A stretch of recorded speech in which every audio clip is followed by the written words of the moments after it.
سلام به دوستان پیج امیرکسه. دوستان توجه کنن، اکثر استیکراس ها یه ضربه‌گیر دو سرپیچ دارن که دقیقاً این قسمت جا میخوره.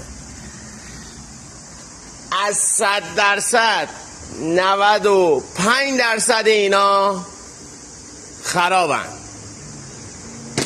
که باید حتما اینا عوض شه تا صدای ماشین رفع بشه. یه زمانی میبینی بولورینگ اکسلر رو نو میکنی، میله جامبون رو نو میکنی، ولی صدای خودرو رفع نشده. صدا همه از این ضربه‌گیر اکسله. اینم قسمت سلام به دوستان پیج امیرکسه.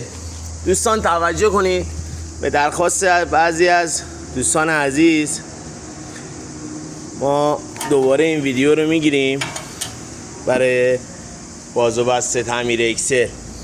نگاه کنید، زمانی که میله ژامبونا اینجور داغی میندازه خرابه،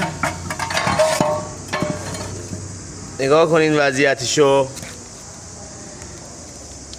100% داخل بازویرم، داخل تانکی رو خراب میکنه. شما هرچی میله اکسل عوض کنین، بولورینگ اکسل بذارین، خیلی زود دوباره تخریب میشه. واسه همین ما یه تانکی نو گرفتیم آماده بستن. مرسی، ممنونم.